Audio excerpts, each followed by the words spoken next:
반일행동 필리버스터 라이브 91, 외국적 한일합의 즉각 폐기, 일본 정부 전쟁범죄 서재 배상, 일본 정부 군국주의 부활측동 규탄, 희망나비에서 반일행동 필리버스터 라이브 진행하겠습니다. 역사를 잊은 민족에게 미래란 없습니다. 강제징용 대법원 배상 판결을 이행하고 있지 않은 일본 기업, 일본 정부의 앵무새가 되어 모든 전쟁범죄를 부정하는 친일극우들, 경제보복을 자행하고 군국주의 부활을 일삼으며 전쟁의 먹구름을 불러일으키는 일본 정부는 지금 파멸의 길을 달리고 있습니다. 일총리 스가의 지지율은 시간이 지날수록 낮아지고 있습니다. 스가의 장남이 일본 내 정치인들에게 7만 4천엔이 넘는 접대를 했고 걷잡을 수 없이 커지고 있는 코로나19 확산으로 지지율이 바닥을 치고 있습니다. 또한 차기 총리로 고노다로가 거론되고 있습니다. 스가는 일본 내에서의 정치적 불안을 호전적인 망동으로 타개하려 하고 있습니다. 코로나19 확진자가 일주일 내에 1000명 안팎임에도 불구하고 긴급조치를 조기 중단하고 2021년 도쿄올림픽을 개최하려고 하고 있습니다. 일본 국민들뿐만 아니라 일본 지자체들은 코로나19 감염 확산에 두려움을 떨고 있습니다. 일총리 스가의 리더십에 모두가 의문을 품고 있습니다. 아베를 계승한 스가입니다. 그런 일총리 스가는 극우 세력의 결집을 위해 독도를 다케시마라고 부르며 지난 22일에는 시마네현 다케시마의 날 행사에 차관급 인사인 와다오 시아키 내각부 정무관을 파견했습니다. 1905년 독도를 일방적으로 행정구역에 편입했고 2005년부터 조례 제정 후 2006년부터 16년째 다케시마의 날을 행사라고 기념식을 강행하고 있습니다.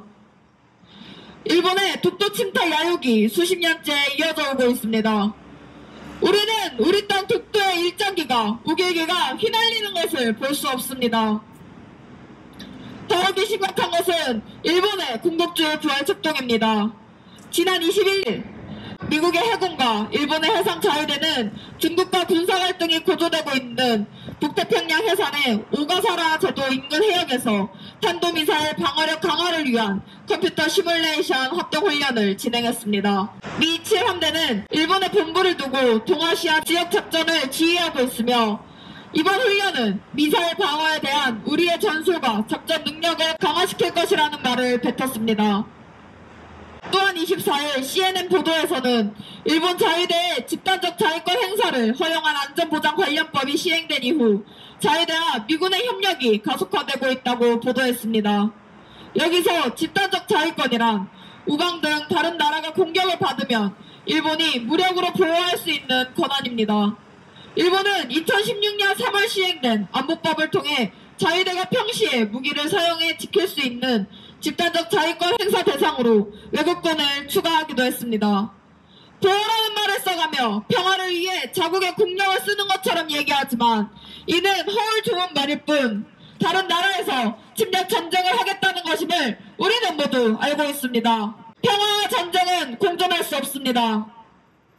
제국주의가 일으키는 전쟁은 수많은 민간인을 학살하고 전쟁 범죄를 일으키며 군수물자를 소비 판매함으로써 돈을 벌이는 수단입니다. 또한 보도에 따르면 일본의 자위대가 미군의 함정과 항공기를 지키는 임무를 수행한 사례는 지난 2019년 14건에서 지난해 25건으로 급증한 것으로 나타났습니다. 일방위성은 자위대가 미일 간 합동 군사훈련 당시 21건의 미군 항공기 보호 임무를 수행하는 한편 탄도미사일 동향에 관한 정보 수집 및 경계 감시 활동에 투입된 미군 구축함을 보호하는 임무도 4차례 진행했다고 밝혔습니다. 이처럼 동북아시아에서 전쟁 연습을 벌이는 전쟁의 먹구름을 불러일으키는 미국과 일본입니다. 전쟁 범죄를 사죄 배상한 적 없는 일본이 뻔뻔하고 파렴치하게 전쟁의 총구를 사람들을 향해 겨눈다는 것을 우리는 볼 수 있습니다. 그런 일본을 자신들의 병참기지로 만들어 동북아의 전쟁을 일으키려는 것이 바로 미국입니다. 미 국무장관 토니 블링컨은 이랑 나루히토의 61번째 생일에 미 정부와 미 국민을 대표해 진심 어린 축하를 보내게 되어서 영광이라는 성명을 발표했습니다. 덧붙여 미일 동맹은 자유롭고 개방적인 인도 태평양의 평화와 번영의 주춧돌이라며 일본의 글로벌 리더십에 찬사를 보내며 앞으로 우리 두 나라의 유대를 더 강화하기를 고대한다는 말을 했습니다. 일본군 성노예로 조선, 중국, 필리핀 수많은 나라의 소녀들이 납치 감금당하고 강제 징용징병으로 수많은 청년들을 총알바지로 내몰았던 일본입니다. 그럼에도 불구하고 사죄와 배상을 하지 않고 있는 일본에게 리더십은 찾아볼 수 없으며 평화, 번영의 주축도 역시 찾아볼 수 없습니다.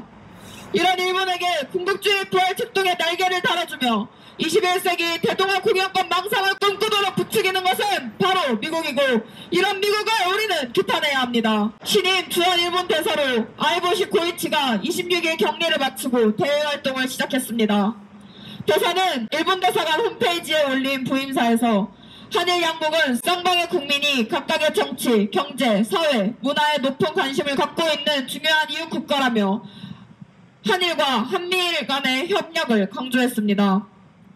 5년이 넘는 수녀상 농성을 하면서 일대사가 수없이 바뀌었습니다.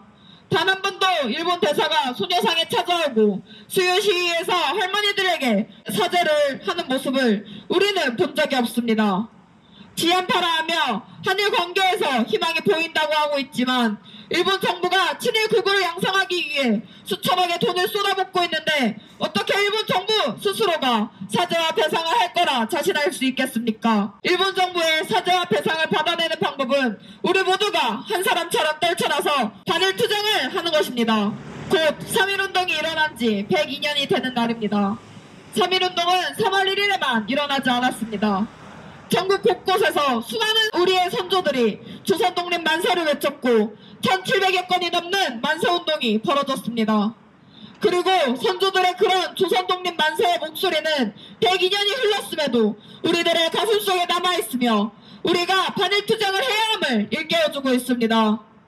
일제에게 모진 고문을 당해도 후손을 위해, 우리 민족을 위해 항일투쟁을 하셨던 선조들은 오늘날 우리가 반일투쟁을 하도록 가르침을 주고 있습니다. 우리는 한자리에서 일본 정부로부터 사죄와 배상을 외치며 어떠한 시련과 난관이 있어도 투쟁을 이어나갈 것입니다. 투쟁!